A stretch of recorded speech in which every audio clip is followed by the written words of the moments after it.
हाँ जी, कहाँ तक पढ़ लिया हम लोगों ने? हमने पढ़ लिया था कि आरटी अधिकार अधिनियम के बारे में हम पढ़ रहे थे। और सबसे पहले हमने उसमें बात करी है शिक्षा का जो अधिकार अधिनियम है उसका पूरा नाम क्या है? निशुल्क एवं अनिवार्य बाल शिक्षा अधिकार अधिनियम। ठीक है। इसके बाद हमने इसके इतिहास के बारे में पढ़ा कि भारत में सबसे पहले लॉर्ड मेकाले ने भारतीयों को अंग्रेजी भाषा में शिक्षा दी जानी चाहिए, यह बात करी। इसीलिए लॉर्ड मेकाले को हम लोग आधुनिक भारतीय शिक्षा का जनक मानते हैं। उसके बाद आता है 1854 में वुड डिस्पैच, ठीक है, जिसे भारतीय शिक्षा का मैग्ना कार्टा या महाअधिकार पत्र कहा जाता है।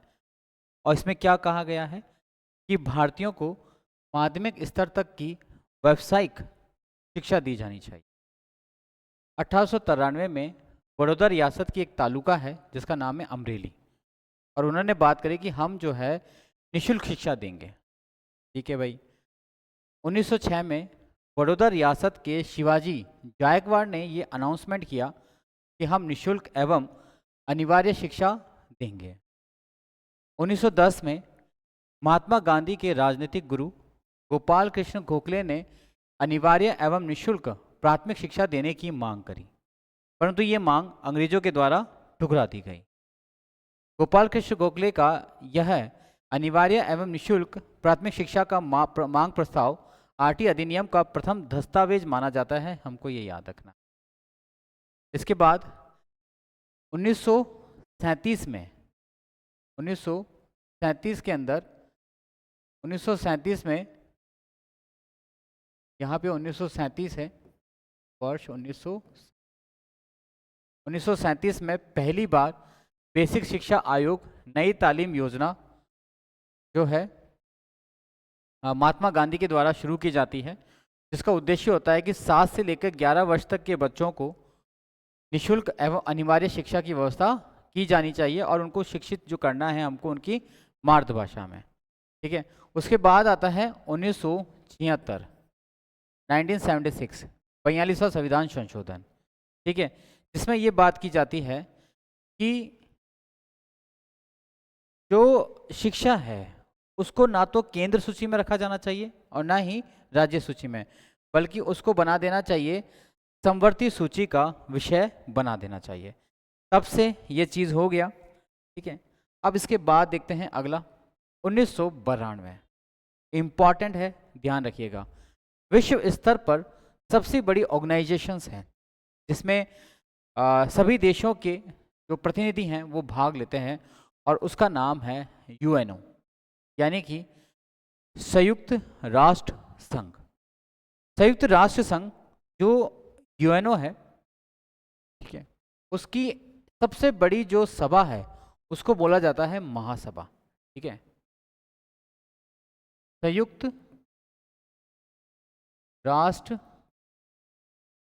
संघ, संयुक्त राष्ट्र संघ की महासभा, संयुक्त राष्ट्र संघ यानी कि यूएनओ, यूनाइटेड नेशन ऑर्गेनाइजेशंस की महासभा, महासभा ने संयुक्त राष्ट्र संघ की महासभा ने वर्ष 1992 में एक बात कही। वो बात क्या है कि हमें बाल अधिकार संरक्षण चार्टर लागू करना चाहिए। बाल अधिकार संरक्षण जो चार्टर है, यानी हमें एक ऐसा कानून लाना चाहिए जो पूरी दुनिया के साथ कोलैब हो सके, पूरी दुनिया के साथ तालमेल बैठा सके। ठीक है। तो वो जो चार्टर है वर्ष 1992 में लागू कर दिया गया। महासभा ने बाल अधिकार संरक्षण ने बाल अधिकार संरक्षण चार्टर लागू किया। किसने चार्टर क्या लागू किया भैया? यूएनओ ने जो है वर्ष 1992 में बाल अधिकार संरक्षण चार्टर जो है लागू कर दिया। इसमें क्या बोला गया यह चार्टर ये बोलता है कि हमारे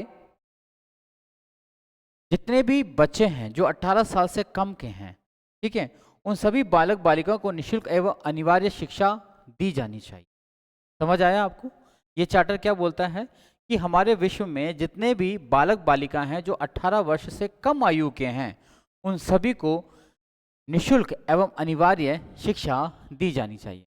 ठीक है, इस चार्टर की एक धारा है, ठीक है, वो धारा भी आपको याद रखनी है। चार्टर की धारा 28, चार्टर की धारा 28 के अनुसार,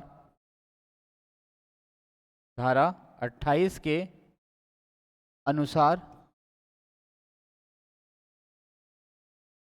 चार्टर की धारा 28 के अनुसार 18 वर्ष से कम, 18 वर्ष से कम आयु के बालक बालिका को, बालक बालिका को 18 वर्ष से कम आयु के बालक बालिका को निःशुल्क, देखो यहाँ पे भी जो है निःशुल्क की बात की जा रही है, ठीक है, निःशुल्क एवं अनिवार्य, निःशुल्क एवं अनिवार्य शिक्षा का प्रावधान किया गया। निःशुल्क एवं अनिवार्य शिक्षा का प्रावधान किया गया,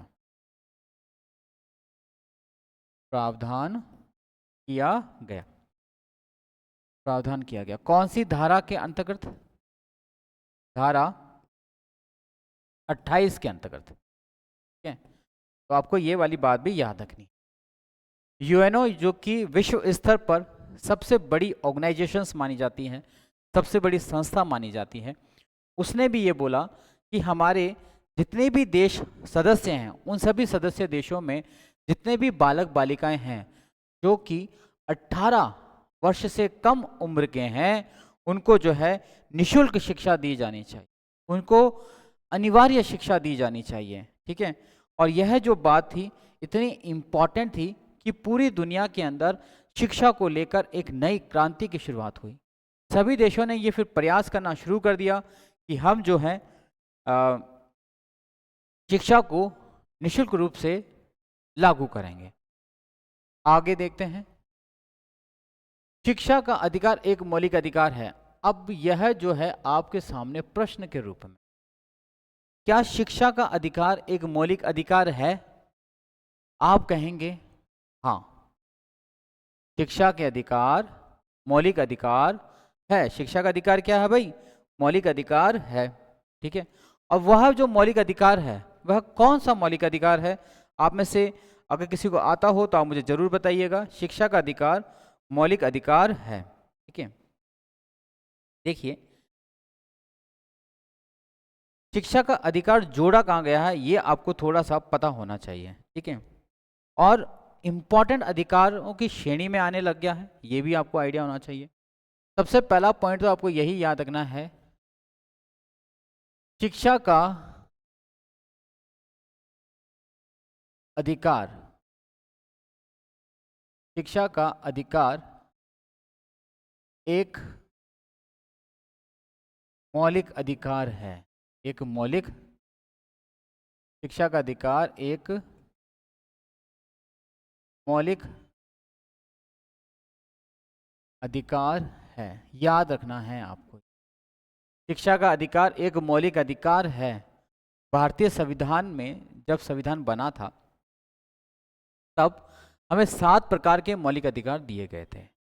स्वतंत्रता का अधिकार, स्वतंत्र समानता का अधिकार, शोषण के विरुद्ध अधिकार, ठीक है, संस्कृति और शिक्षा संबंधी अधिकार, और संवैधानिक उपचारों के अधिकार, संपत्ति का अधिकार। उन्हीं में से एक अधिकार ये नहीं था, लेकिन इसे बाद में मौलिक अधिकार का दर्जा दिया गया।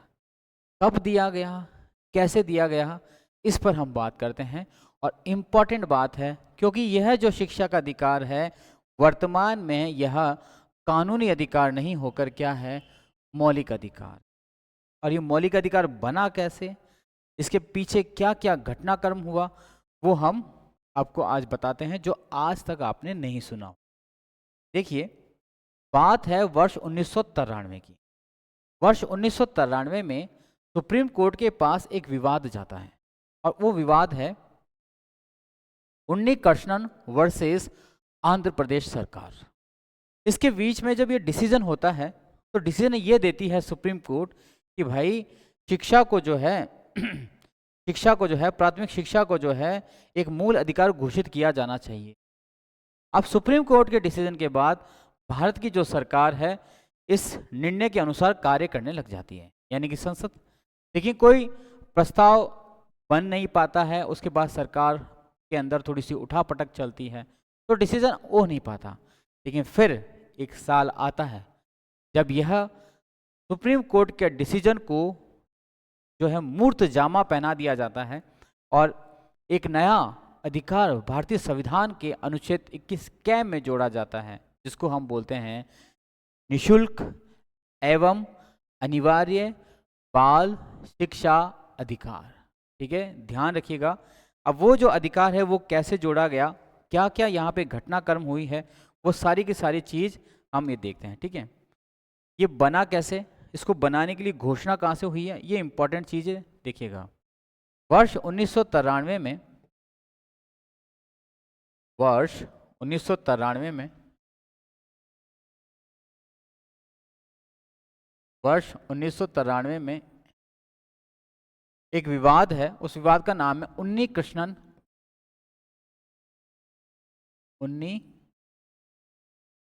कृष्णन वर्सेस आंध्र प्रदेश सरकार। आंध्र प्रदेश सरकार, ये वाद है। वर्ष 19 सरकार वाद में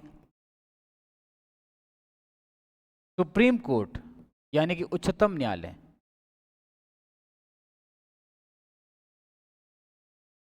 उच्चतम न्यायालय उच्चतम न्यायालय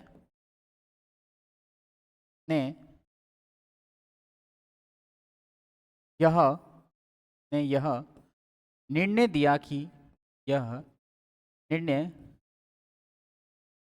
कि उच्चतम न्यायालय ने यह निर्णय दिया कि प्राथमिक शिक्षा को मौलिक अधिकार घोषित किया जाना चाहिए। प्राथमिक शिक्षा को मौलिक अधिकार घोषित किया जाना चाहिए। प्राथमिक शिक्षा को मौलिक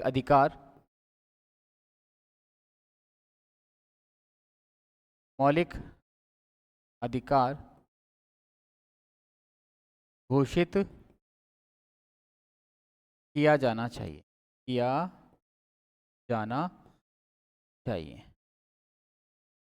ठीक है, ये जो है सरकार ने डिसीजन दे दिया। अब इस डिसीजन के बाद हमारी जो देश की सरकार है या उस समय की जो तत्कालीन सरकार है वो इस पे कार्य करना प्रारंभ कर देती है। संसद के पास इस पर प्रस्ताव बनना प्रारंभ हो जाते हैं, और उसके पास एक डिसीजन आएगा, यानी कि एक संशोधन आएगा। ठीक है, उसके बारे में भी हम देखते हैं। इंपॉर्टेंट चीज़ें हैं, याद रखिएगा। शिक्षा के अधिकार के लिए संविधान में संशोधन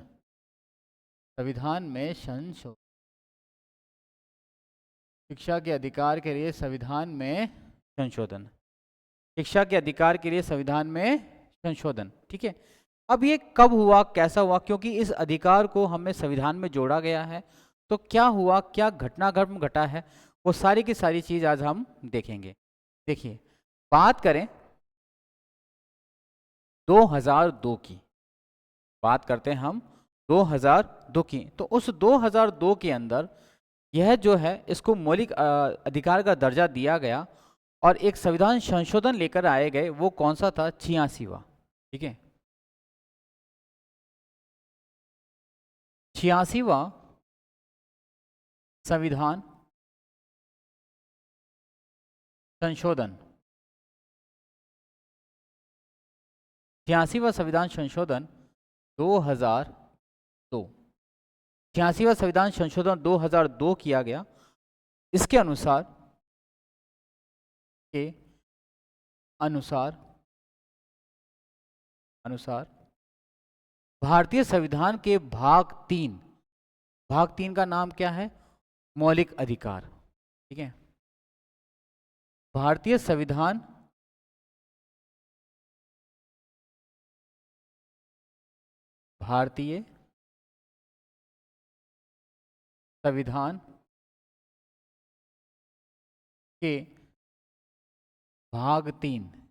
के भाग तीन और उसका नाम क्या है?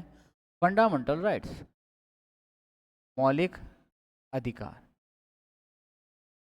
भाग 3 में एक नया अनुच्छेद जोड़ा गया। ठीक है, अब वो अनुच्छेद कौन सा था? 21 के।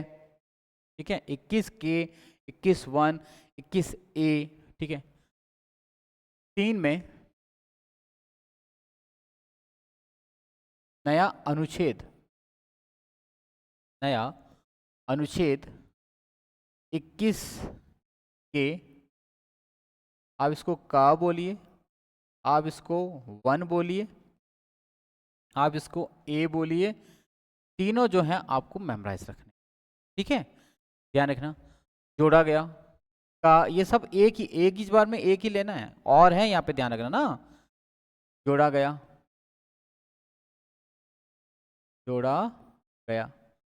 साथ ही क्या किया गया? जो हमारे मौलिक कर्तव्य हैं, कितने हैं मौलिक कर्तव्य?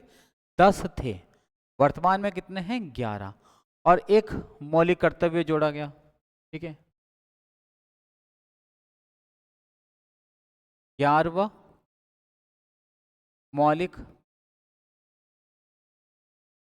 कर्तव्य जोड़ा गया। 11वां मौलिक कर्तव्य जोड़ा गया। और दिनों में इन दोनों चीजों में, यानी एक अनुच्छेद में और मौलिक कर्तव्य में क्या बात करी गई वो जान लीजिए। इसमें कहा गया कि वर्ष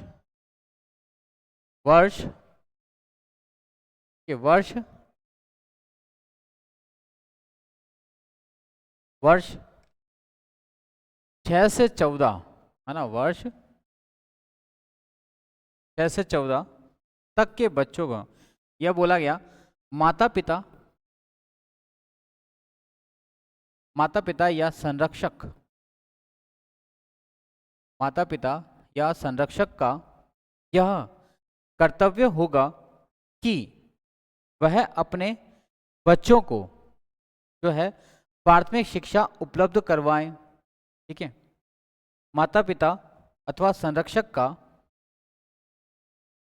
यह कर्तव्य होगा कि वह अपने 6 वर्ष से 14 वर्ष तक के बच्चों को, वर्ष आयु तक के बच्चों को प्राथमिक शिक्षा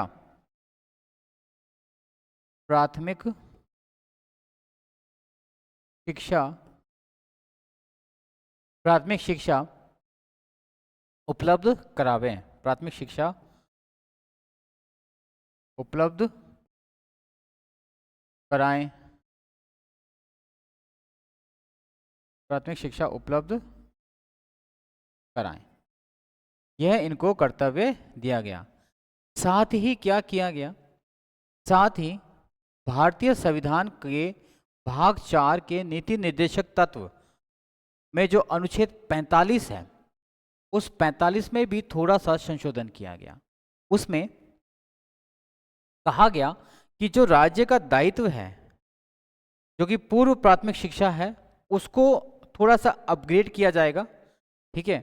और उसमें प्राथमिक शिक्षा के राज्य के दायित्व को, प्राथमिक शिक्षा को देने का राज्य का दायित्व, उसका लोप कर दिया गया और उसके स्थान पर पूर्व प्राथमिक शिक्षा, ठीक है, उपलब्ध कराने का दायित्व राज्य का होना चाहिए।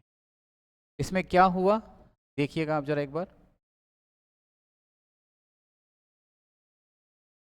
अनुच्छेद 45, अनुच्छेद 45 में ये जो तो नीति निर्देशक तत्व है, इसके अनुसार राज्य का, ठीक है, राज्य का जो प्राथमिक शिक्षा उपलब्ध कराने का दायित्व है, प्राथमिक शिक्षा उपलब्ध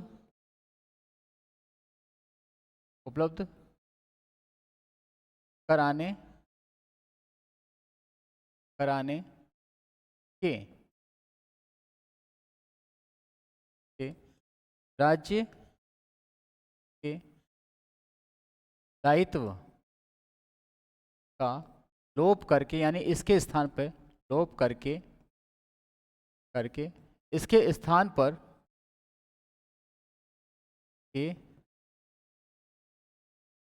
पर पूर्व प्राथमिक स्थान पर पूर्व प्राथमिक के स्थान पर पूर्व प्राथमिक शिक्षा, यानी कि पूर्व प्राथमिक शिक्षा 3 से लेकर 6 वर्ष के बीच में ना, 3 से 6 वर्ष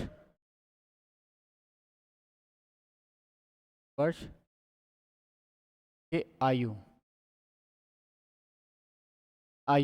पूर्व प्राथमिक शिक्षा उपलब्ध कराने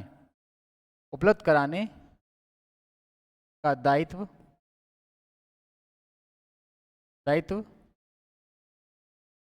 राज्य का होगा,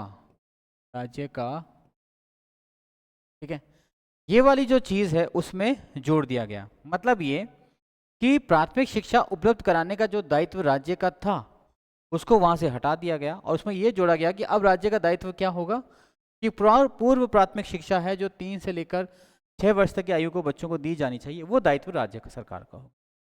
बाकी जो दायित्व है वो माता पिता और संरक्षक को सौंप दिए गए कि अब ये उनकी जिम्मेदारी है कि वह अपने बच्चों को निःशुल्क एवं अनिवार्य जो शिक्षा है वो उपलब्ध करवाए। ठीक है। देखा जाए तो भारतीय संविधान में संशोधन करके बच्चों को ये मौलिक अधिकार प्रदान कर दिया गया कि बच्चों तुम्हारा ये अधिकार है कि यदि तुम 6 से 14 वर्ष के बच्चे हो तो तुम्हें प्राथमिक शिक्षा लेना निःशुल्क है और अनिवार्य है। जब ये सारी चीज हो रही थी उस समय देश का प्रधानमंत्री कौन था, उस समय देश का राष्ट्रपति कौन था, यह भी बहुत इंपॉर्टेंट प्रश्न बनते हैं जो हमें पता होना चाहिए। ठीक है। अगर बात की जाए उस समय देश के प्रधानमंत्री की, ठीक है, तत्कालीन आरटी, ये याद रखना, इसमें नोट कर लीजिएगा आप जरा, आरटीई 2000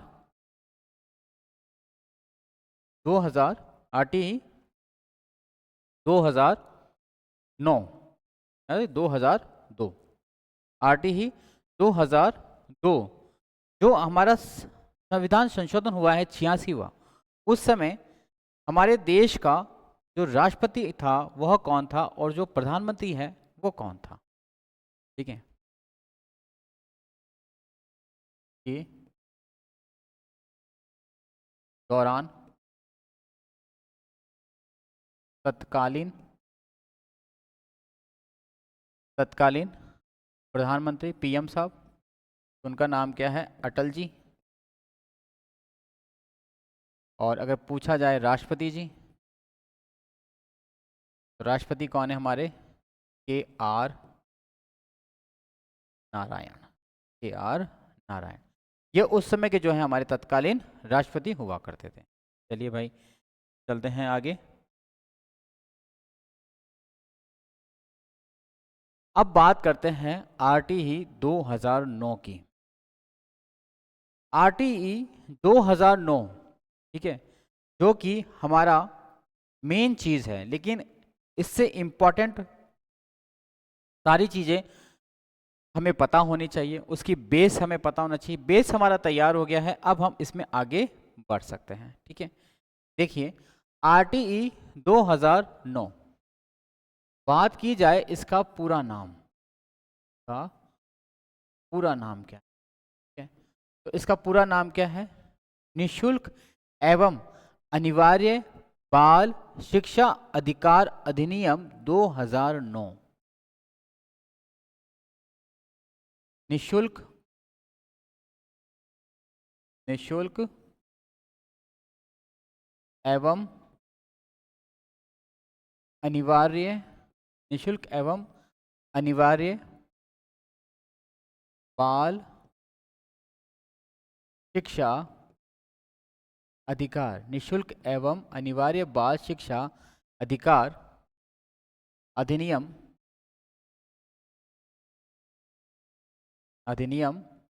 2009। अधिनियम 2009।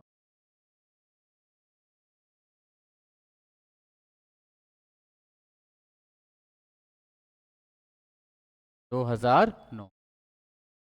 तो ये नियम हमको याद रखना है, इसका पूरा नाम हमें याद रखना है, अच्छे से ये सारी चीज़ें हमको पढ़ते हुए चलनी है, क्योंकि मेन मेन जितनी चीज़ें हैं सारी मैं आपके सामने प्रेजेंट कर रहा हूँ। ठीक है, और ये हर चीज़ अपने आप में बहुत वैल्यूबल है, बहुत ही इम्पोर्टेंस रखती है। ठीक है, जिसके बारे में आज आपके सामने मैं ये सारी चीज़ें डिस्कस कर रहा हूँ। ठीक है, तो अधिकार अधिनियम का आपको पूरा नाम पता चल गया, राष्ट्रपति का नाम मैंने आपको बता दिया। ठीक है, प्रधानमंत्री का नाम मैंने आपको बता दिया, वो कौन था? अटल जी और KR नारायण। बात करें आरटीई 2009 राजस्थान के संदर्भ। ठीक है, अच्छा, इससे जुड़ी हुई कुछ और बातें भी हैं जो आपको बता देते हैं। यह जो अधिकार अधिनियम है, इसे सबसे पहले कौन से सदन में प्रस्तुत किया गया? सबसे पहले ये कौन से सदन से पास हुआ? राष्ट्रपति के द्वारा कब हस्ताक्षर हुए? ये सारी भी जो चीज है इसी के अंदर आ जाती है।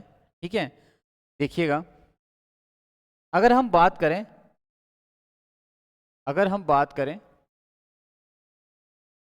कि इसे राज्यसभा में कब प्रस्तुत किया गया ना, राज्यसभा राज्यसभा में प्रस्तुत।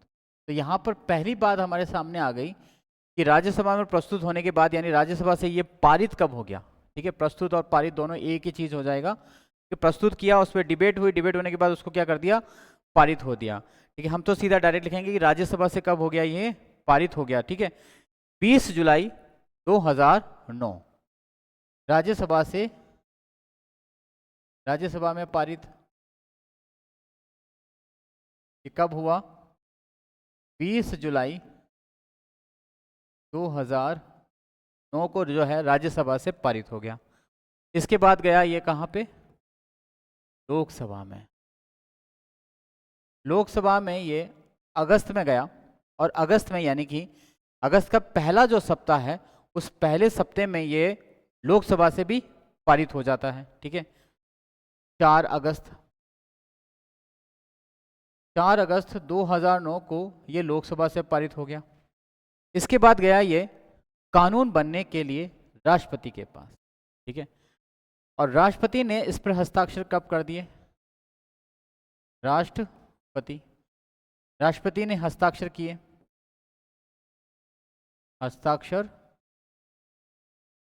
राष्ट्रपति ने हस्ताक्षर किया।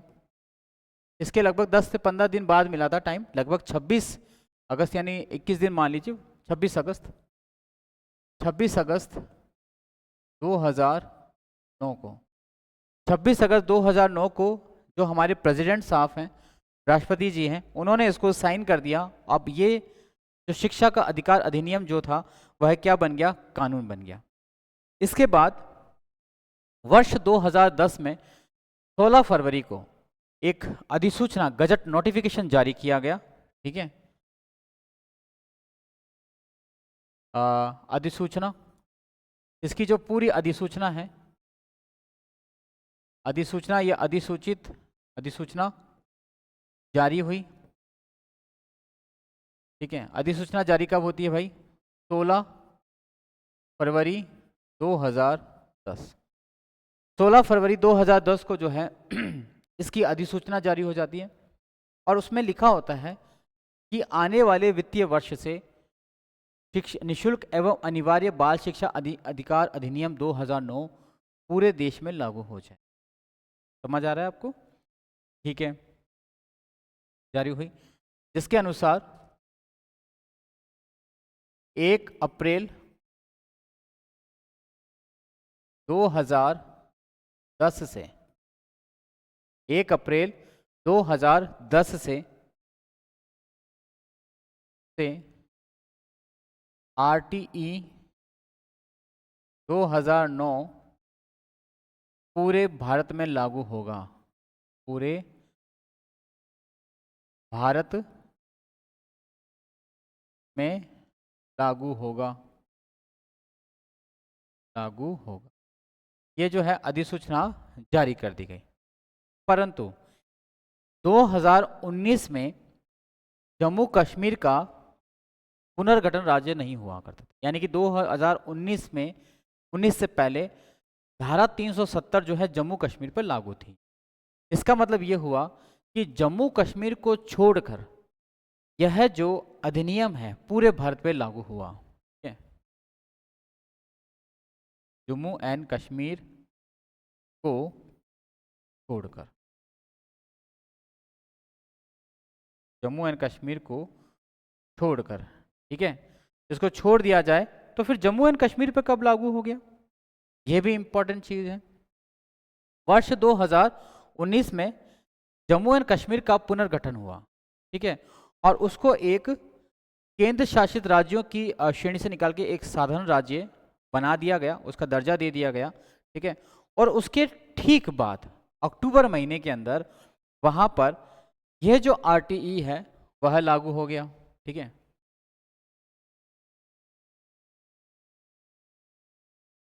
जम्मू एंड कश्मीर के पुनर्गठन अधिनियम 2019 के बाद, जम्मू एंड कश्मीर पुनर्गठन अधिनियम 2019 के बाद या 19 के तहत के बाद 31 अक्टूबर 2019 को RTE 2009 JNK पर भी लागू हो गया,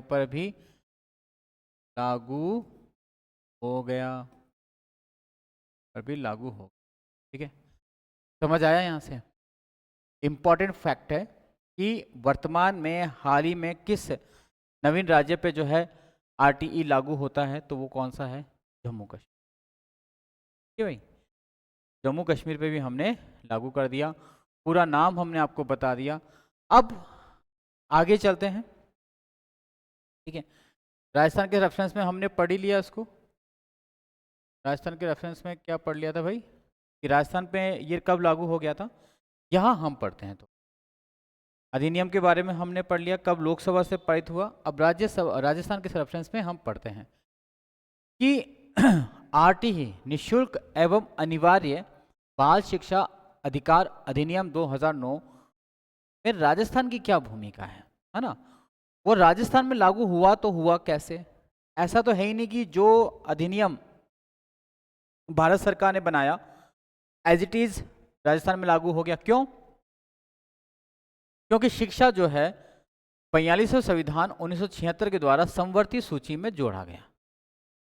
अब समवर्ती सूची में है, इसके हिस्सा मतलब तो ये हुआ कि जो शिक्षा का ये जो अधिकार अधिनियम आया है, ठीक है, इसमें राज्य सरकार अपने हिसाब से अपनी सुविधा के अनुसार थोड़ा बहुत जो है बदलाव कर सकती है, क्योंकि उसकी हर राज्य की जो परिस्थितियां हैं वो समान नहीं होती। ठीक है, तो फिर राज्य विधानसभा में कब क्या हुआ राजस्थान विधानसभा में, वो हम देख लेते हैं। ठीक है, अगर बात करें राजस्थान विधानसभा में, ठीक है,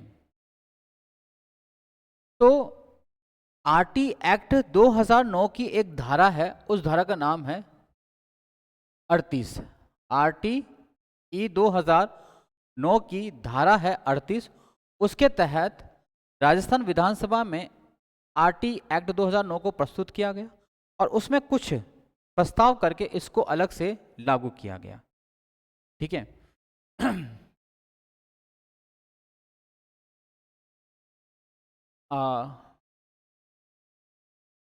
राजस्थान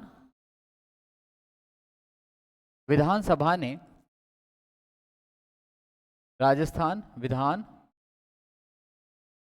विधानसभा ने वर्ष 2011 में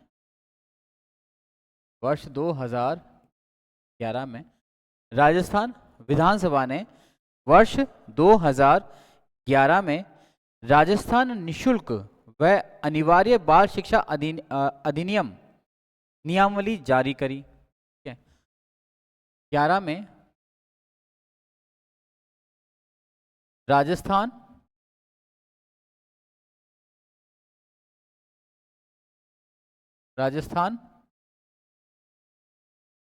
निशुल्क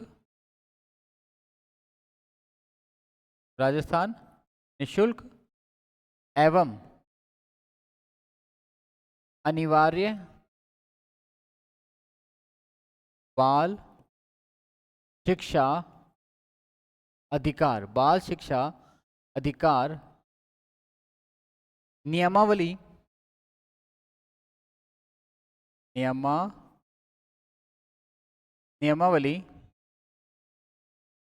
जारी करी। अब ये नियमावली किस अधिकार के अंतर्गत राजस्थान विधानसभा ने लागू करी है, वो इंपॉर्टेंट है। ठीक है, राजस्थान विधानसभा ने आरटीई 2009 की धारा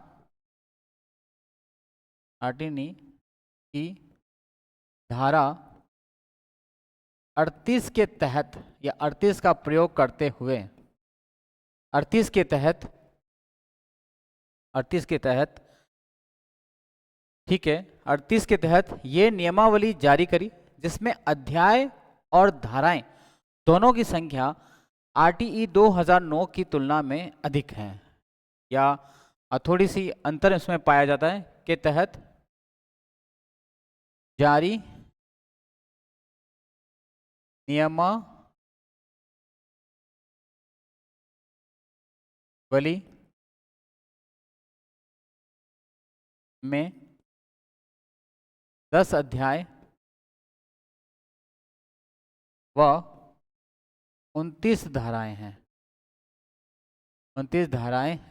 ठीक है, अब यह जो राजस्थान निशुल्क एवं अनिवार्य बाल शिक्षा अधिकार नियमावली है, ठीक है ना, इस नियमावली की अधिसूचना कब जारी हुई, ठीक है, और ये राजस्थान में कब लागू हुआ, ये थोड़ा सा हमको इम्पोर्टेंट है।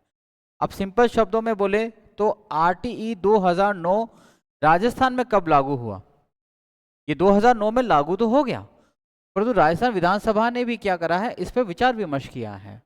ठीक है, और इसके लिए अलग से एक नियमावली बनाई कि राजस्थान के अंदर आरटीई 2009 लागू है, एक्सेप्ट है। ठीक है, लेकिन राजस्थान के अंदर आरटीई के अनुसार एक नियमावली है, वो भी इसके साथ साथ क्या होगी, लागू होगी। 29 मार्च 2011 में अधिसूचना जारी करके अधिसूचना जारी कर यह घोषणा की गई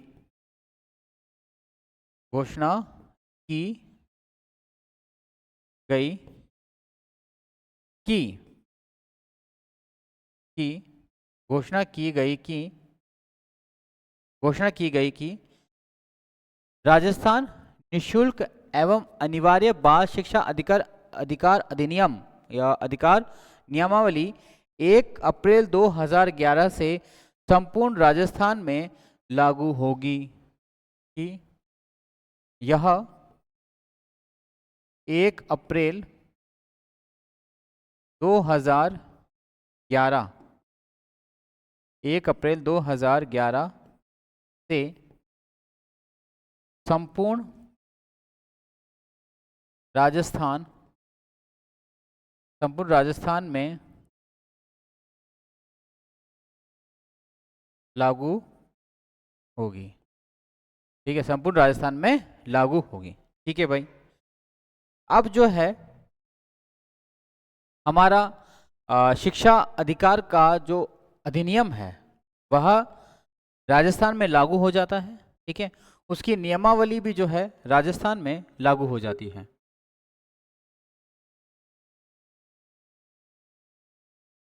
आगे बढ़ते हैं इसी कक्षा के अंदर। इसमें हम देखते हैं आरटीई 2009 संक्षेप में। आरटीई 2009 संक्षेप में मतलब यहाँ मैं आपको आरटीई 2009 जो है एक बहुत ही ब्रीफ फॉर्म के अंदर बताने जा रहा हूँ। ठीक है, अब उस ब्रीफ फॉर्म को भी हमको क्या करना है, याद करना है, मेमोराइज रखना है, जिसमें मैं आपको बताऊंगा कि आरटीई 2009 है उसमें है क्या चीजें। ठीक है, मेन चीजें क्या है उसमें, वो सारी चीजें एक बार जब तक आप रिपीट कर लीजिए सारी की सारी चीजें, ताकि दिक्कत नहीं हो आपको। पूरा नाम आप नहीं भूलेंगे। पूरा नाम क्या है भाई? निशुल्क एवं अनिवार्य बाल शिक्षा अधिकार अधिनियम। इतिहास में हम पढ़ते हैं सबसे पहले 1835 का लॉर्ड मैकाले का ये स्टेटमेंट। 1854 में वुड स्पीच। 1893 में निशुल्क शिक्षा की पहली बार बात। 1906 में बड़ौदा रियासत ने शिक्षा देने की। 1910 में गोपाल कृष्ण ने। 1937 में महात्मा गांधी। बेसिक शिक्षा आयोग, नई तालीम योजना, वर्धा शिक्षा योजना। 1976 में इसे शिक्षा को जो है समवर्ती सूची का विषय बना दिया गया। 1992 के अंदर यूएनओ में चार्टर आया। 1993 में एक विवाद आया जिसके तहत सुप्रीम कोर्ट ने ये अनाउंस किया कि मौलिक अधिकार जो है हमको प्राथमिक शिक्षा को बना देना चाहिए। 86वां संशोधन 2002 आया। ठीक है, आरटी का पूरा नाम आया। इसकी पूरी डिटेल मैंने आपको यहाँ पे बात करी ही थी। ठीक है, यहाँ पे भी हमने बात करी है कुछ। ठीक है, कि राज्य सभा में कब पारित हुआ, अनुच्छेद 45 के अंतर्गत भी ये किया। ठीक है,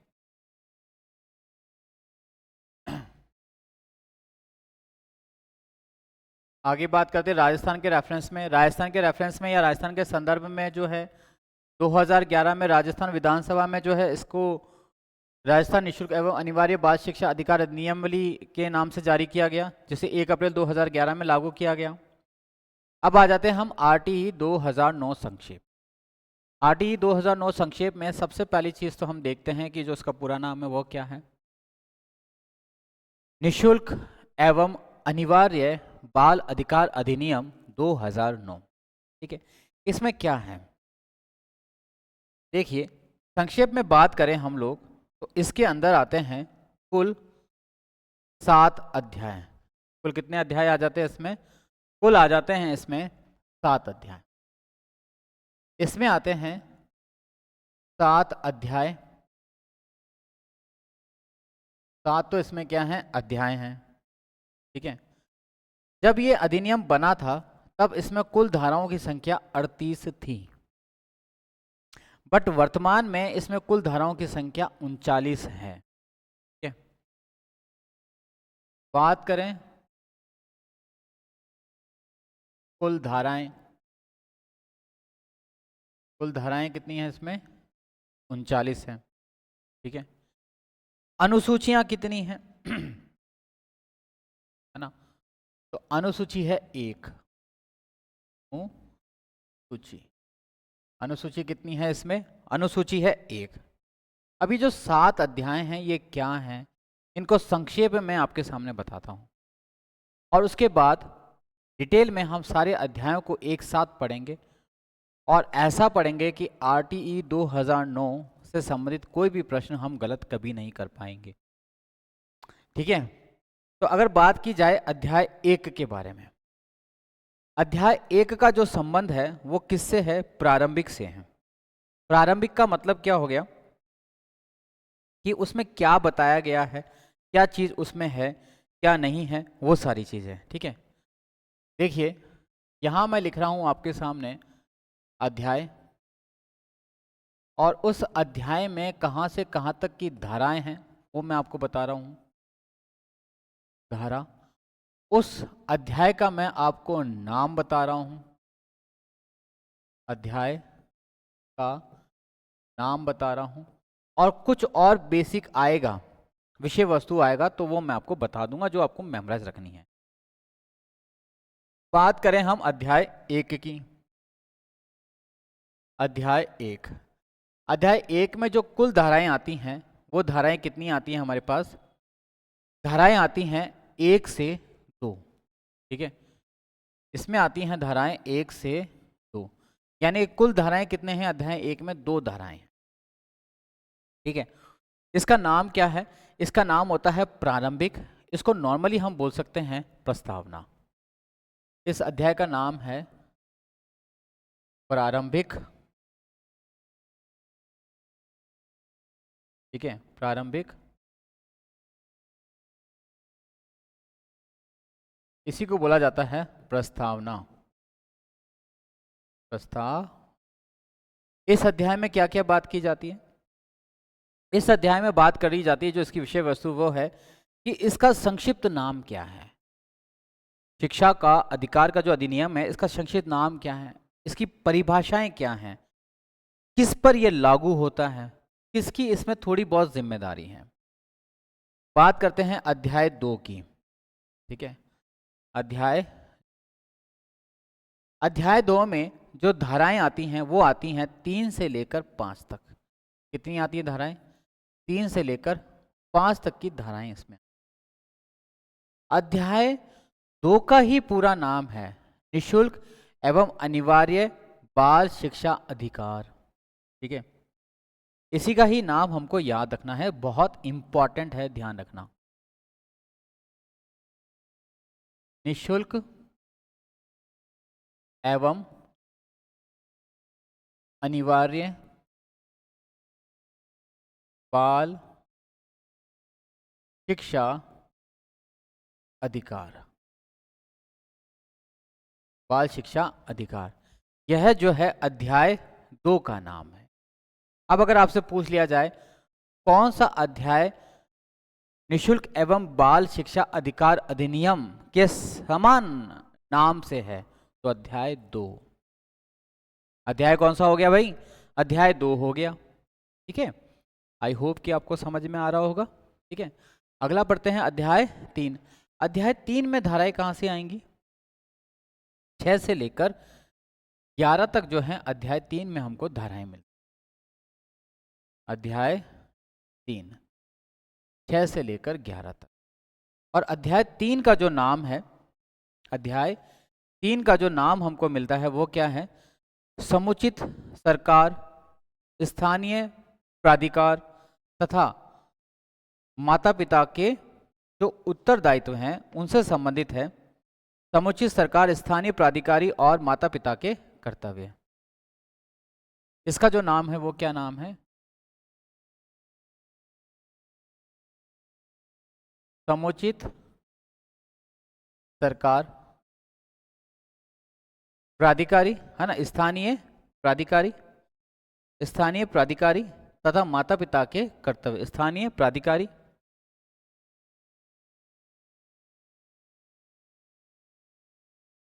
प्राधिकारी, स्थानीय प्राधिकारी और माता पिता के कर्तव्य, माता पिता के कर्तव्य, माता पिता के कर्तव्य, ये जो तीन चीज है वो हमको अध्याय 3 में देखने को मिलती है। बात करें अध्याय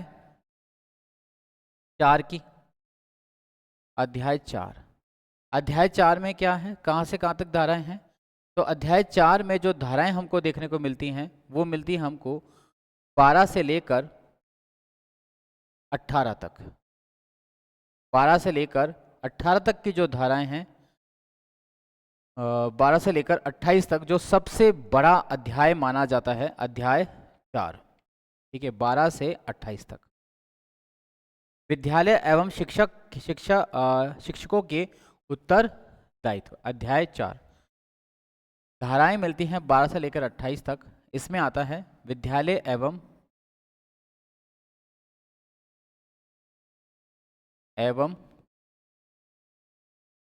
शिक्षकों, विद्यालय एवं शिक्षकों के, विद्यालय एवं शिक्षक या शिक्षक के उत्तरदायित्व, विद्यालय एवं शिक्षक के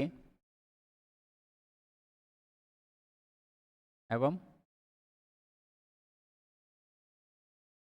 शिक्षक के उत्तरदायित्व, विद्यालय एवं शिक्षक के उत्तरदायित्व। आपको याद होना चाहिए अध्याय 4 के बारे में। बात करें अध्याय 5 में, अध्याय 5 इनके बारे में सबसे इंपॉर्टेंट चीजें बताऊंगा। अध्याय 5 जो है उसका संबंध है धारा 29 से लेकर 30 तक की, प्रारंभिक शिक्षा पाठ्यक्रम तथा उनको पूरा करना, जो इसका नाम है। इस अध्याय की धाराएं आती हैं धारा 29 से लेकर 30 तक। ठीक है, प्राथमिक शिक्षा पाठ्यक्रम तथा उनको पूरा करना, इसका नाम क्या हो गया? प्राथमिक शिक्षा पाठ्यक्रम तथा उनको पूरा करना, तथा उनको पूरा करना, तथा उनको पूरा करना। बात करें अध्याय 6 की, बात करते हैं अध्याय 6 की। अध्याय 6, 7 अध्याय हैं। अध्याय 6 में जो धाराएं आएंगी वो 3 धाराएं आएंगी 31 से लेकर 34 तक, और उसका नाम होगा बालकों के अधिकार संरक्षक, है ना। 31 से 34 बालकों के अधिकार संरक्षक, बालकों के अधिकार संरक्षक जो है उसका संबंध कौन से अध्याय से है? अध्याय 6 से है। बात करें अंतिम अध्याय के बारे में, वह अध्याय कौन सा है? 7वां। और इसमें धाराएं कहाँ से कहाँ तक आ जाएंगी? 35 से लेकर 38 तक हैं। लेकिन हमने आपको यहाँ बताया है कि कुल धाराएं वर्तमान में कितनी हैं? 29 है। लेकिन जबकि हमको बताई कितनी जाती है आरटी में, तो आपको ये याद रखना है कितनी है? 38 है ना, याद रखिएगा 38 है। और वर्तमान में कितनी है? 39 है। एक धारा इसमें क्या कर दी गई है? ऐड कर दी गई है। वर्तमान में 40 है। ठीक है, वर्तमान में 39 है। आपको ये नोट डाउन करना। ठीक है, इसका नाम क्या है? जो हमारा अंतिम अध्याय है उसका नाम है प्रकीर्ण। का नाम क्या होता है? प्रकीर्ण। प्रकीर्ण का मतलब होता है जिसमें मुख्य बातें लिखी हों, प्रकीर्ण। अगर कोई भी इंपॉर्टेंट चीज किसी और अध्याय में लिखी गई है तो वही है। अब सबसे जरूरी बात कि जो कौन सा ऐसा अध्याय है जो सबसे बड़ा है, तो अध्याय 4 याद रखिएगा, सबसे बड़ा अध्याय, सबसे बड़ा अध्याय। लेकिन अगर पूछा जाए कि सबसे महत्वपूर्ण अध्याय कौन सा है, तो अध्याय 2 सबसे महत्वपूर्ण, सबसे महत्वपूर्ण जो अध्याय है वो कौन सा है? 2 है। सबसे महत्वपूर्ण अध्याय कौन सा है? दूसरा है। और सबसे बड़ा अध्याय कौन सा है? हमारा चौथा है। तो आपको सारों के सारे अध्याय याद होना चाहिए। अध्याय 1, इसमें धाराएं कहाँ से कहाँ तक हैं? धाराएं 1 से लेकर 2 तक है। इसका नाम क्या है? प्रस्तावना या प्रारंभिक जो है इसका नाम माना जाता है। अध्याय 2 जो सबसे इम्पॉर्टेंट माना जाता है उसका नाम क्या है? निःशुल्क एवं अनिवार्य बाल शिक्षा अधिकार। अध्याय 3 जिसमें धाराएं कहाँ से कहाँ तक हैं? 6 से 11 तक है। उसमें क्या है? समुचित सरकार और स्थानीय प्राधिकारी माता पिता के कर्तव्य, मतलब इन तीनों के जो है कर्तव्यों की बात की जाती है। अध्याय 4 जो कि सबसे बड़ा माना जाता है, जिसमें धाराएं 12 से 28 तक आती हैं, उसका नाम क्या है? विद्यालय एवं शिक्षक के उत्तरदायित्व। अध्याय 5 29 और 30 धाराएं इसमें समाहित हैं और प्राथमिक शिक्षा पाठ्यक्रम तथा उसको पूरा करने से संबंधित है। अध्याय 6 धारा 31 से 34 तक है और इसका नाम है बालकों के अधिकार और संरक्षक। ठीक है। अध्याय 7 जो 2 धाराओं को लेकर है, 3 धाराएं, 4 धाराएं हैं, 35 से 38 तक, और उसका नाम क्या है? प्रकीर्णन। तो सारे अध्याय हमको याद होना चाहिए। अध्याय 1 धारा 1 से 2, अध्याय 1 धाराएं 1 से 2 प्रारंभिक या प्रस्तावना, अध्याय 2 धाराएं 3 से 11 और 3 से 5, अध्याय 2 धाराएं 3 से 5 निःशुल्क एवं अनिवार्य बाल शिक्षा का अधिकार, अध्याय 3 6 से 11 समुचित सरकार स्थानीय प्राधिकारी एवं माता पिता के कर्तव्य, अध्याय 4 12 से 28 धाराएं हैं, विद्यालय एवं शिक्षक के उत्तरदायित्व हैं, अध्याय 5 29 से 30 है, प्राथमिक शिक्षा का पाठ्यक्रम व उसको पूरा करना है, अध्याय 6 31 से 34 है, बालकों के अधिकार एवं संरक्षक हैं, अध्याय 7 35 से 28 है जो प्रकीर्णन है। ठीक है, एक बार फिर से रिपीट करेंगे और आपको ये पूरा याद होना चाहिए संक्षेप में कम से कम तो। ठीक है, क्या है भाई? अध्याय 1 उसमें धाराएं कितनी हैं? धाराएं 1 से लेकर 2, 1 से लेकर 2, और उसका नाम क्या है? प्रारंभिक और प्रस्तावना। अध्याय 2 उसमें धाराएं कहाँ से कहाँ तक हैं? 3 से लेकर 5 तक हैं, 3 से लेकर 5 तक है, और उसका नाम क्या है? निःशुल्क एवं अनिवार्य बाल शिक्षा अधिकार। अध्याय 3, ठीक है, उसमें धाराएं कहाँ हैं? 6 से लेकर 11 तक है, और उसका नाम क्या है? समुचित सरकार स्थानीय प्राधिकारी माता पिता के कर्तव्य। अध्याय 4 जो 12 से लेकर 28 तक है वह क्या है? विद्यालय एवं शिक्षक के उत्तरदायित्व हैं। अध्याय 5 29 से 30 तक है, प्राथमिक शिक्षा पाठ्यक्रम एवं उनको पूरा करना। अध्याय 6 31 से 34 है, बालकों के अधिकार और उनके संरक्षण की बात की। अध्याय 7 जो कि 35 से 38 तक है और जिसमें बात की है प्रकीर्णन की। बहुत इंपॉर्टेंट चीज़ें हैं। एक एक अध्याय को अब हम जो लोग हैं पढ़ने जा रहे हैं, एक एक अध्याय पे अब हम लोग बात करेंगे। ठीक है, अध्याय 1 क्या है? प्रारंभिक है। अध्याय 1 का नाम क्या है? प्रारंभिक है, और इसी को हम क्या बोलते हैं? प्रस्तावना बोलते हैं। प्रस्तावना बोलते हैं, इसी को क्या बोलते हैं भाई हम लोग? प्रस्तावना। और इसी प्रस्तावना में जो धाराएं आती हैं वो धाराएं कहाँ से कहाँ तक आती हैं? धाराएं आती हैं इसमें 1 से लेकर 2, धाराएं आती हैं इसमें 1 से लेकर 2। अब ये जो 2 धाराएं हैं, इन 2 धाराओं की भी कुछ उपधाराएं हैं। इन 2 धाराओं की भी क्या है? कुछ उपधाराएं हैं, और इन 2 धाराओं के भी क्या मिलते हैं हमको? कुछ नाम हमको मिल जाते हैं। अब इसमें कुछ शब्दावलियां भी हैं। ठीक है, जो इम्पोर्टेंट है वो सारी चीज हमको बात करनी है। ठीक है, सबसे पहला जो धारा 1 है, सबसे पहले की बात करते हैं हम धारा 1 की बात करते हैं, जो किससे संबंधित है।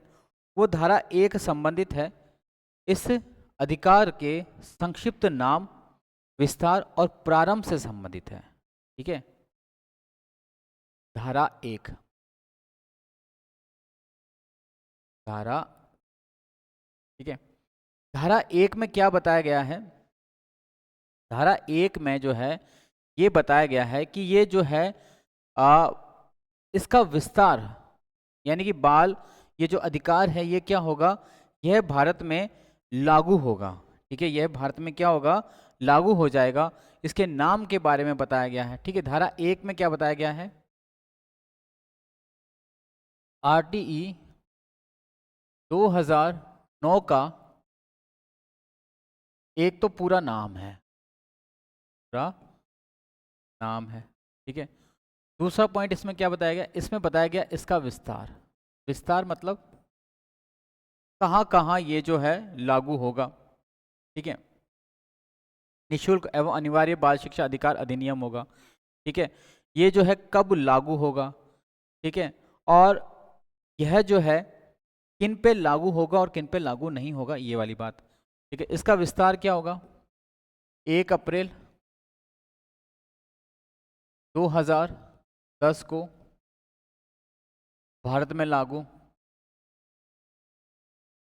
लेकिन किसको छोड़कर, जेएनके को। जेएनके में कब लागू हुआ, 2019 में, को छोड़कर। तीसरी बात इसमें क्या बताई गई है, ये किस पे लागू नहीं होगा। देखो, ये जो है मदरसों, वैदिक संस्थान, ठीक है, और ऐसे शिक्षण संस्थान जो कि ग्रामीण रूप से पाठशालाओं के रूप में संचालित हैं, वहां पर ये लागू नहीं होगा। ठीक है, धार्मिक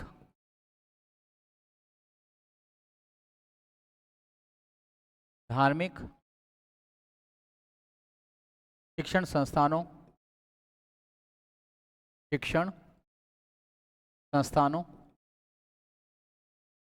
धार्मिक शिक्षण संस्थानों जैसे मदरसा, वैदिक पाठशाला, है ना, मदरसा, वैदिक पाठशाला,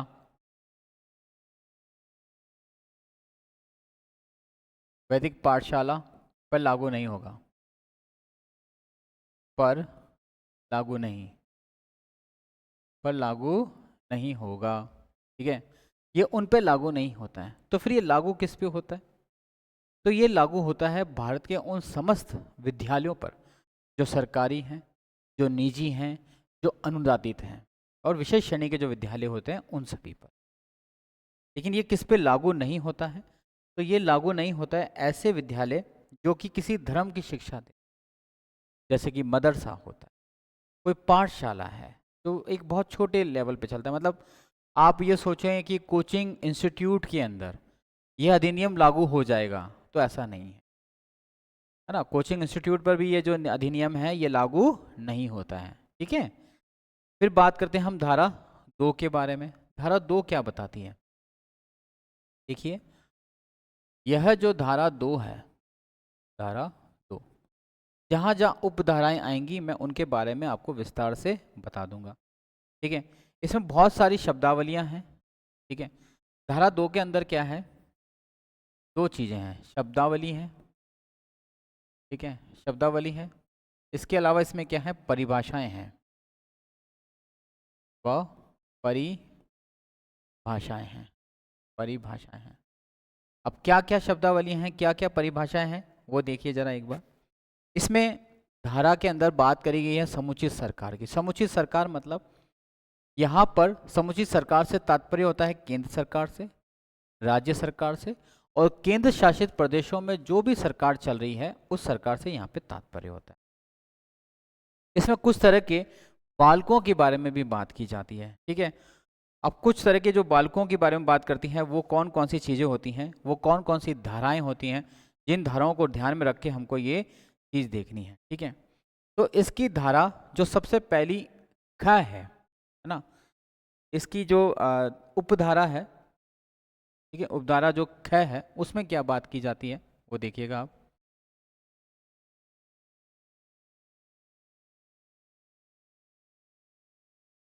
धारा 2 और ख। धारा 2 और ख के अंदर जो बात की गई है वो किसके बारे में बात की गई है? वो बात करी गई है समुचित सरकार के बारे में। समुचित सरकार, समुचित। और समुचित सरकार होती क्या है? 3 तरह की सरकार होती हैं, ठीक है, राज्य सरकार और केंद्र सरकार। राज्य सरकार और केंद्र शासित प्रदेशों में जो सरकार है वो, इसका आशय किससे है? केंद्र सरकार, ठीक है, राज्य सरकार,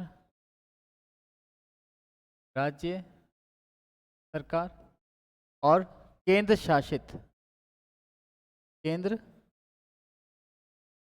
शासित प्रदेशों की सरकार,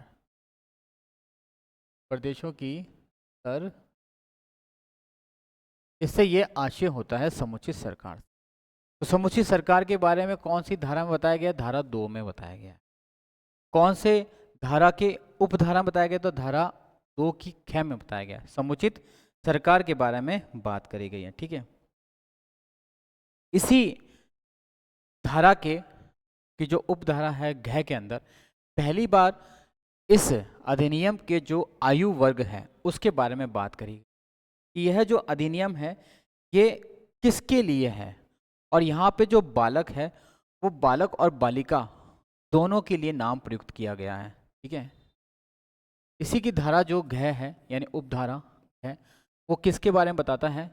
वो बताता है आरटी का जो आय ग्रुप है वो कौन सा है, एज ग्रुप है वो कौन सा है? 6 से 14 वर्ष के बालक। अब यहाँ जो बालक शब्द है इसका आशय किससे है? बालक बालिका दोनों से, बालक बालिका दोनों से है भाई। मतलब यहाँ पर बालिका के लिए भी बालक शब्द का इस्तेमाल किया गया है और बालक के लिए भी बालक शब्द का इस्तेमाल किया, लेकिन एज ग्रुप कौन सा है? 6 से लेकर 14 तक के वर्षों को, ठीक है। 6 से लेकर 14 तक के जो आयु के वर्ष हैं और के बच्चे हैं उनके लिए यहाँ पर बात की गई है, ठीक है। इसके बाद आती है हमारे सामने जो इसकी उपधारा है उसका नाम आता है घ, ठीक है। उपधारा आती है जिसका नाम आता है घ। इसमें किसकी बात की गई है? इसमें बात करी गई है असुविधाग्रस्त बालकों की। वो पूछा जाए कि असुविधाग्रस्त बालक होते कौन से हैं? असुविधाग्रस्त बालक या फिर इसको बोला जाता है अलाभित, है ना। इसको क्या बोला जाता है? अलाभित बालक भी बोला जाता है। अलाभित, अलाभित या इसी को बोला जाता है असुविधा, असुविधा ग्रस्त, असुविधाग्रस्त, असुविधाग्रस्त बालक। अब ये कौन से हैं? कौन होते हैं अलाभित या असुविधाग्रस्त बालक? देखिए कुछ ऐसे बालक हैं जो पिछड़ी जातियों से संबंधित हैं, जैसे कि अनुसूचित जाति, अनुसूचित जनजाति, उनसे संबंधित है। कुछ ऐसे बालक हैं कि जो सामाजिक रूप से क्या हैं, बहुत ज़्यादा पिछड़े हुए हैं या मुख्य धारा से छूटे हुए हैं। कुछ ऐसे बालक हैं जो सांस्कृतिक और सामाजिक रूप से या भौगोलिक भाषा या लिंग के आधार पर भी क्या है, एक दूसरे से जो है उनको अलग माना जाता है, ठीक है। तो ऐसे बालकों में हम जो मुख्य रूप से लेंगे वो कौन से होंगे? एसटी या एससी, अनुसूचित जाति जनजाति के बालक, अनुसूचित जाति व जनजाति के बालक, के बालक, ठीक है, के बालक, ठीक है। दूसरा सामाजिक रूप से जो पिछड़े हुए बालक हो या कोई किसी जो है गंभीर बीमारी से ग्रसित जो बालक होते हैं उनको भी हम इसमें लेते हैं। ठीक है। अन्य पिछड़ा वर्ग के बालक, ठीक है, एचआईवी या कैंसर, ठीक है, अन्य पिछड़ा वर्ग के बालक, अन्य पिछड़ा वर्ग के बालक गंभीर या लाइलाज, ला गंभीर या लाइलाज, लाइलाज बीमारी के बालक। और वो बीमारी कौन सी हो सकती है? वो हो सकती है कैंसर हो सकता है, ठीक है, वो हो सकती है एचआईवी हो सकता है, ठीक है। इस तरह की कुछ बीमारियां होती हैं जिनके जुड़े हुए बालक होते हैं। इसके अलावा कुछ ऐसे बालक होते हैं जो शैक्षणिक रूप से क्या हो, पिछड़े वर्ग का सामाजिक और सांस्कृतिक, आर्थिक, भौगोलिक, भाषाई और लिंग पर पिछड़े हुए हों, ठीक है। सामाजिक, सांस्कृतिक, भौगोलिक, सॉरी, सामाजिक, सांस्कृतिक, आर्थिक,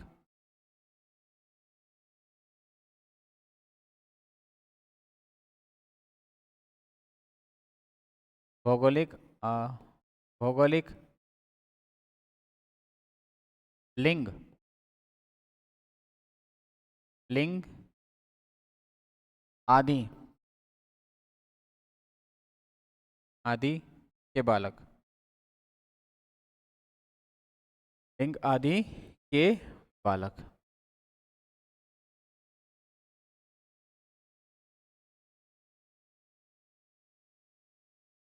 के बालक, ठीक है। इन सब को कौन सा वर्ग बोला जाता है? अ- अलाभित या असुविधाग्रस्त बालक बोला जाता है। अब इसमें कौन से बालक नहीं आते हैं वो आपको समझना है, ठीक है। अगर प्रश्न पूछा जाए निम्न में से कौन जो है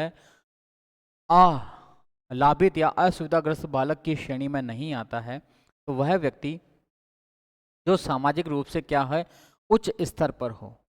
निम्न स्तर के बालक को हम इसमें शामिल करते हैं, बाकी को हम इसमें नहीं लेते हैं, ठीक है। इसी में एक शब्द का बालक और आता है जो डै के अंदर आता है, उसको बोला जाता है दुर्बल वर्ग का बालक। अब दुर्बल वर्ग का बालक कौन सा होता है? बहुत ही इंपॉर्टेंट पॉइंट है, ध्यान रखिएगा इसके अंदर, ठीक है। इसमें धारा आएगी हमारे सामने डै, ठीक है। उसमें बोला जाता है, एक शब्दावली है जिसका नाम है दुर्बल वर्ग। यहाँ दुर्बल वर्ग से मतलब क्या है? भारतीय समाज के अंदर और राजस्थान समाज के अंदर थोड़ा सा अंतर है, ठीक है। आरटीई 2009 जब राजस्थान में हुआ तो उस राजस्थान में दुर्लभ वर्ग में हम उन वर्गों को शामिल करते हैं जिनकी वार्षिक आय, ठीक है, राजस्थान सरकार के द्वारा जो बताई गई है उससे क्या हो, लो, नीचे हो, ठीक है। अब राजस्थान सरकार के द्वारा 2.5 लाख से कम प्रतिवर्ष जो आय से कम श्रेणी के बालक हैं उन्हीं को हम किस में रखते हैं? दुर्लभ वर्ग में रखते हैं।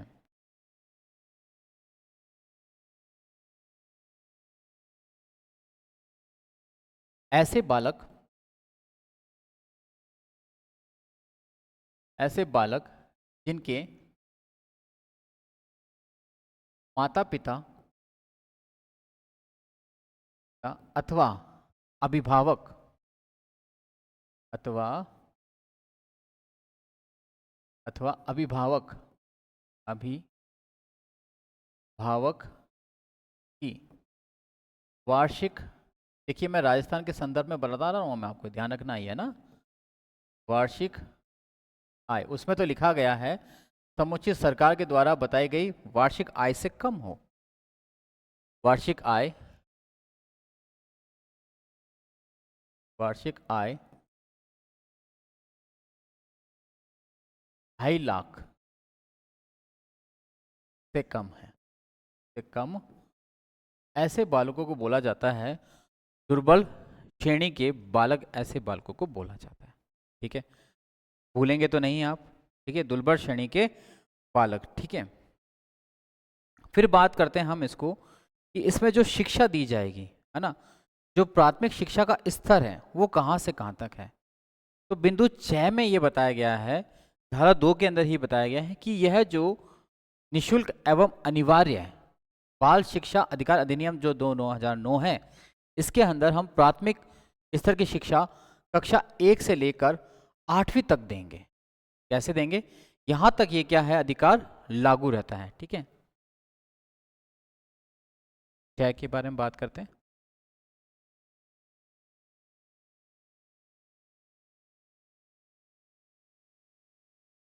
कि प्राथमिक शिक्षा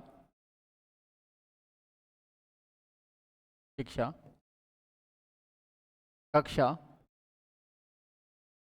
1 से 8 तक की दी जाएगी,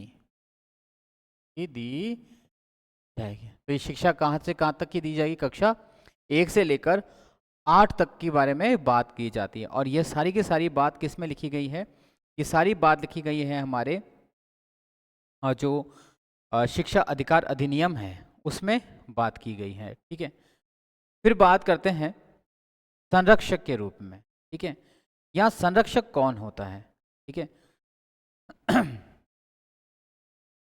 जो इसका बिंदु है 6 और 6 के बाद क्या आता है इसमें, 6। ठीक है, इसमें बात कर गई है संरक्षक। किसको संरक्षक माना गया है, तो संरक्षक जो है 2 तरह के बताए हैं इन्होंने। ठीक है, पहला तो कौन से होते हैं, जो प्राकृतिक होते हैं, प्राकृतिक रूप से उनको हम किसके श्रेणी में नामते हैं, माता और पिता। ठीक है, दूसरे होते हैं न्यायिक,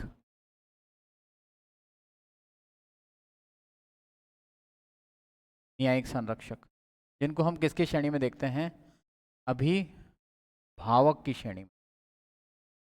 2 तरह के जो हैं संरक्षक बताए गए हैं, एक तो बताए गए हैं प्राकृतिक रूप से, ठीक है, और दूसरे बताए गए हैं जो न्यायालय के द्वारा घोषित हो, यानी न्यायिक यानी कि न्यायालय के द्वारा घोषित, न्यायालय के द्वारा घोषित। ठीक है, उनको हम क्या बोल देते हैं, अभिभावकों की श्रेणी में रख लेते हैं। ठीक है, इसके अलावा किसी और संरक्षक के बारे में यहाँ पे बात नहीं करी गई है। ठीक है, फिर इसमें एक और बात करी गई है, उसका नाम है स्थानीय प्राधिकारी। स्थानीय प्राधिकारी, जिसके बारे में बात करी, स्थानीय प्राधिकारी से यहाँ पे क्या आशय है, ये धारा 2 की शब्दावलियां हैं, ध्यान रखिएगा। ठीक है, स्थानीय प्राधिकारी, स्थानीय प्राधिकारी, स्थानीय प्राधिकारी, स्थानीय प्राधिकारी। स्थानीय प्राधिकारी से मतलब क्या है, जिस गांव और जिस जिले के अंदर जो भी स्थानीय शासन की इकाई है, जिसमें आपकी ग्राम पंचायत आ सकती है, इसमें पंचायत समिति आ सकती है, इसमें नगर पालिका आ सकती है, इसमें नगर परिषद आ सकती है। ठीक है, चाहे वो पंचायत हो चाहे वो जिला परिषद हो, सबके सब जो हैं इसके अंदर निगरानी के लिए क्या हैं, प्राधिकृत किए गए हैं। ठीक है, ग्राम पंचायत, पंचायत समिति, पंचायत समिति, स्थानीय स्वशासन के अंतर्गत जो चीज़ आती है। इसके अलावा इसमें आ जाती है एक और, जिला परिषद। ठीक है, जिला परिषद, ये सब जो है स्थानीय प्राधिकारी के अंतर्गत इसके अंदर आते हैं। ठीक है, तो हमारी जो धारा 2 है उससे इंपॉर्टेंट जितने भी फैक्ट्स हैं वो सारे के सारे फैक्ट्स जो हैं मैंने आपके सामने रखे हैं, आपको ये याद रखना है। ठीक है, इंपॉर्टेंट चीज़ें हैं, भूलना नहीं है इसके अंदर। ठीक है, फिर बात करते हैं हम अध्याय 2 के बारे में। अध्याय 2, ठीक है, अध्याय 2 के बारे में बात। अध्याय 2, अधिक अध्याय जो 2 है वो सबसे इंपॉर्टेंट माना जाता है और इसका नाम ही क्या है? निशुल्क, निशुल्क एवं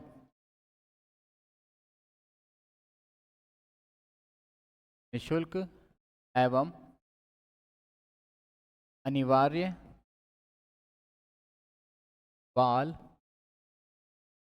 शिक्षा, निशुल्क एवं बाल शिक्षा अधिकार। और इसमें धाराएं कहाँ से कहाँ तक आती हैं?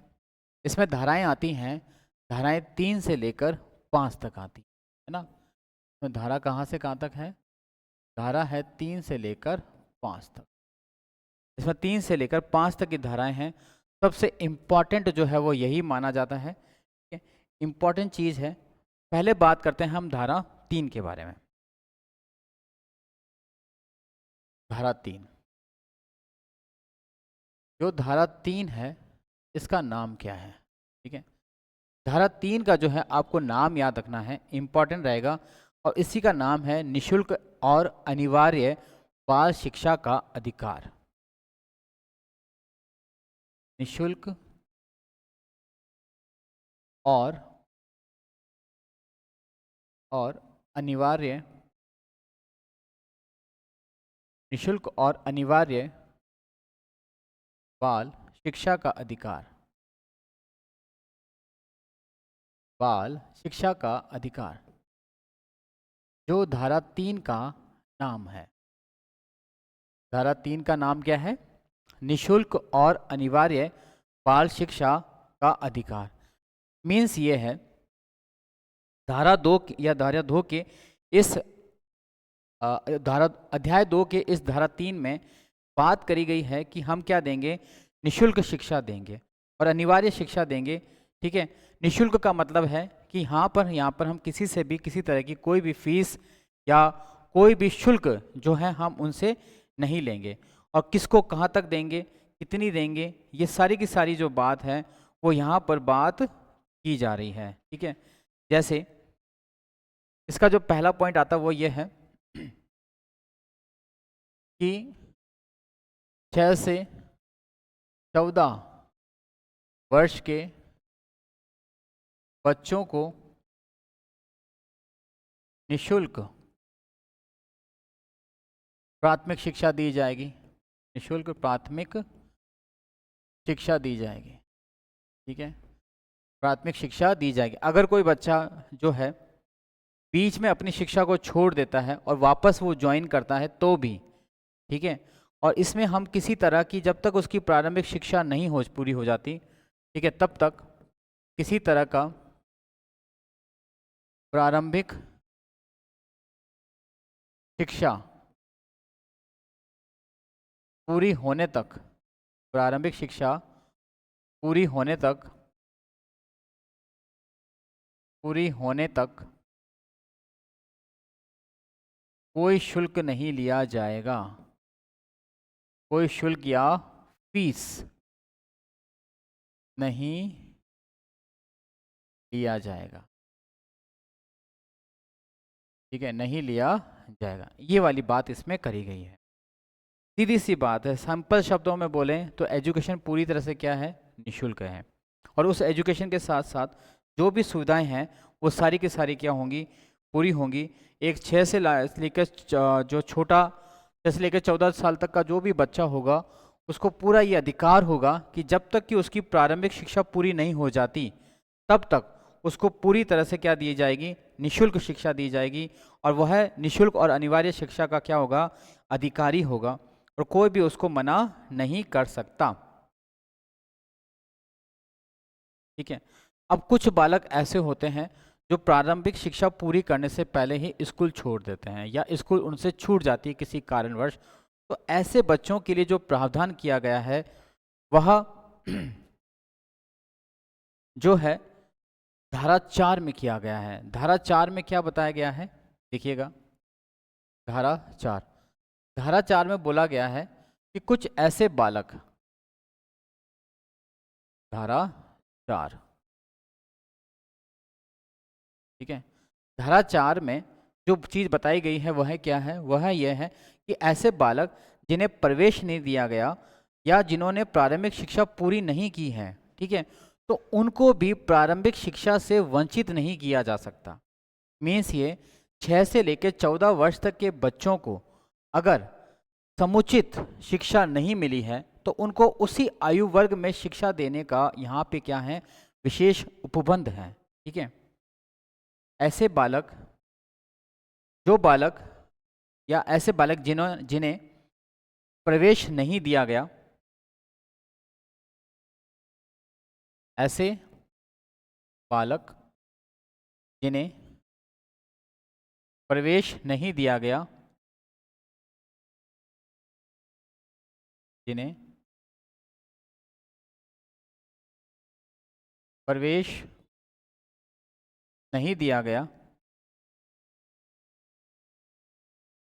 नहीं दिया गया, नहीं दिया गया, या फिर कुछ जो हैं या जिन्होंने अपनी प्रारंभिक शिक्षा पूरी नहीं कर पाए हैं किसी कारण से, या जो या जिन्होंने या जो या जिन्होंने या जिन्होंने उन्होंने प्रारंभिक शिक्षा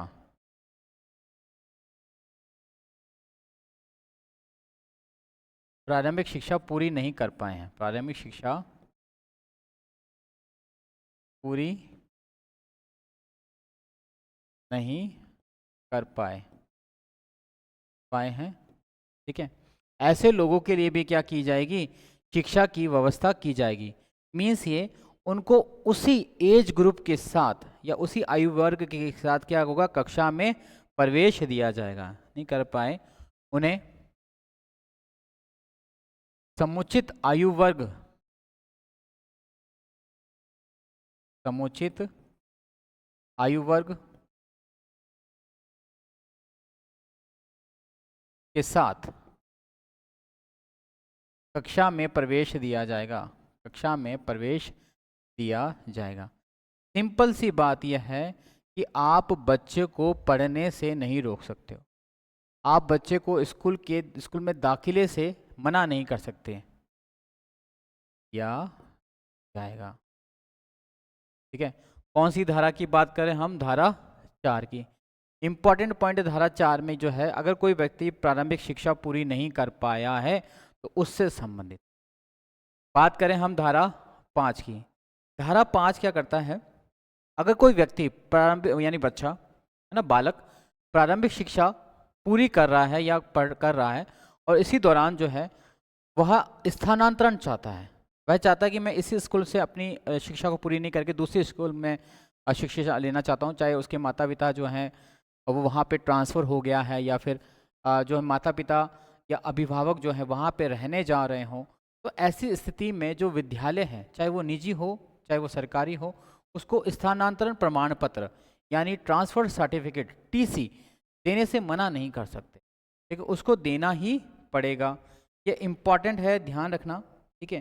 धारा जो 5 है वो इससे संबंधित होती है हमारे कि उसको टीसी जो देने से क्या नहीं किया जा सकता, मना नहीं किया जा सकता। ठीक है। धारा 5 छोटी सी धारा है, याद रखना कि विद्यालय स्थानांतरण प्रमाण पत्र,